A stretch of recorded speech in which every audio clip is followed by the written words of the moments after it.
Selamat pagi teman-teman. Hari ini saya akan mempresentasikan tentang Learning Journal yang bertemakan komitmen mutu dan anti korupsi atas saya sendiri, Bayu Winantesa Yanata. Dimulai dari pertama yaitu komitmen mutu.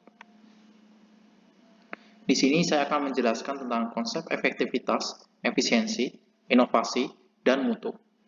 Dari yang pertama yaitu konsep efektivitas dan efisiensi. Definisi menurut Richard L. Duff dalam Tita Maria Kanita mendefinisikan efektivitas sebagai berikut.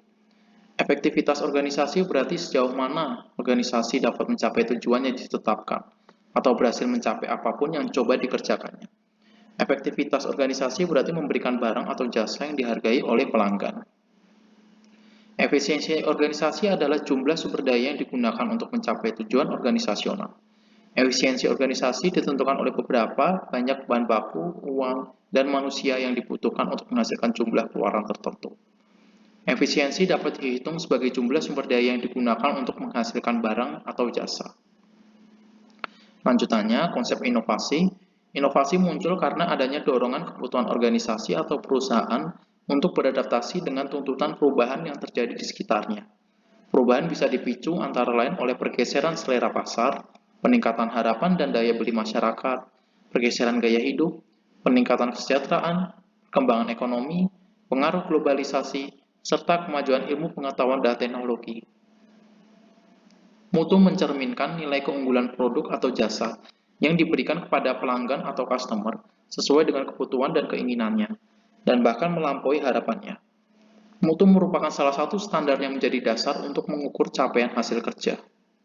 Mutu juga dapat dijadikan sebagai alat pembeda atau pembanding dengan produk atau jasa sejenis lainnya yang dihasilkan oleh lembaga lain sebagai pesaing atau kompetitor.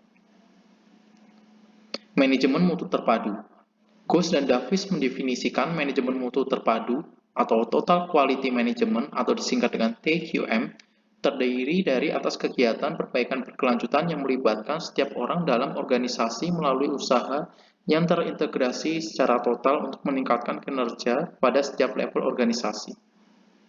Manajemen mutu harus dilaksanakan secara terintegrasi dengan melibatkan seluruh komponen organisasi untuk senantiasa melakukan perbaikan mutu agar dapat memuaskan pelanggan.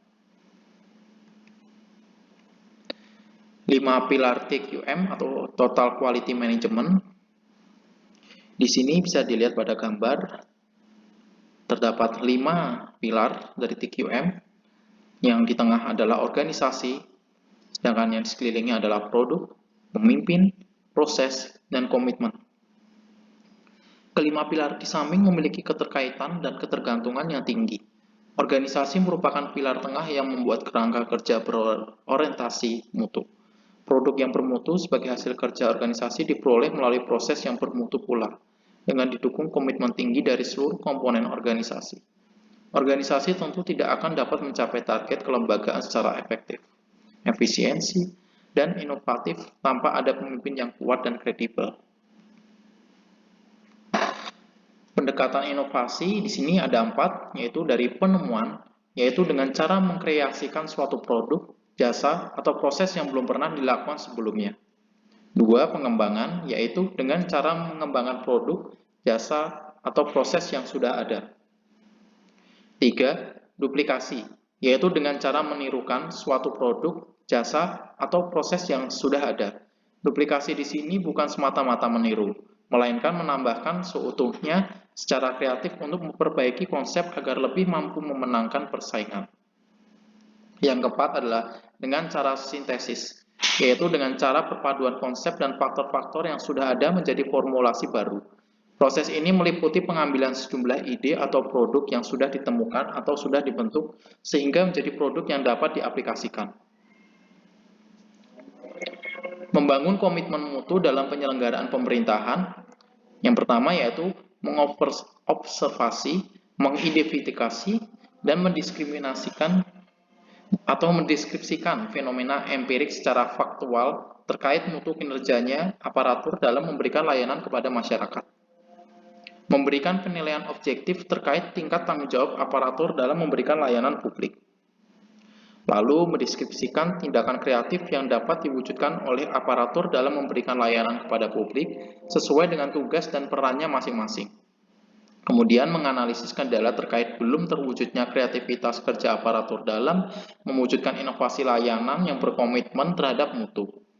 Kemudian yang terakhir adalah menganalisis faktor-faktor pendorong untuk meningkatkan kinerja aparatur yang kreatif, inovatif, dan komitmen terhadap mutu. Lalu untuk materi yang selanjutnya adalah anti korupsi. Menurut Indrianto, Seno Aji, berdasarkan pemahaman dan dimensi baru mengenai kejahatan yang memiliki konteks pembangunan, pengertian korupsi tidak lagi diasosiasikan dengan penggelapan keuangan negara saja. Tindakan bribery atau penyuapan dan kickbacks atau penerimaan komisi secara tidak sah juga dinilai sebagai sebuah kejahatan.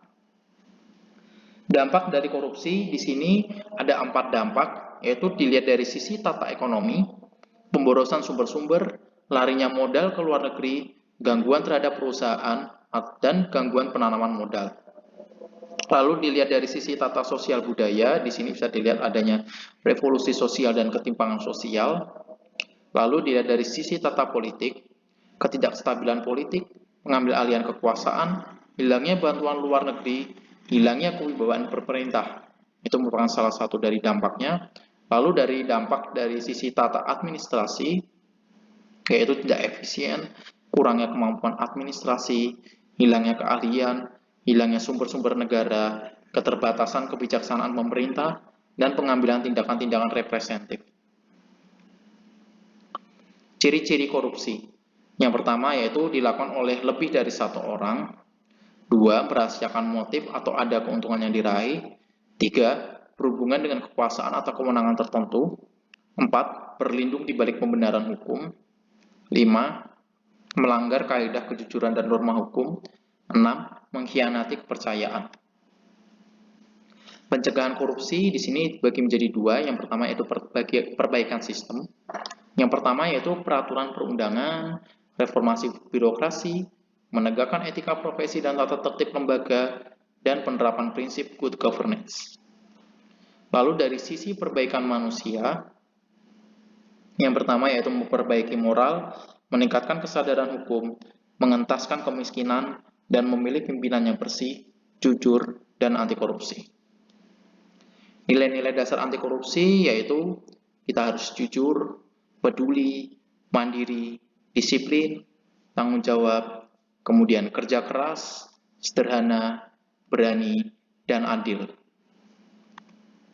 Baik, terima kasih atas perhatiannya. Semoga bisa bermanfaat untuk teman-teman semuanya.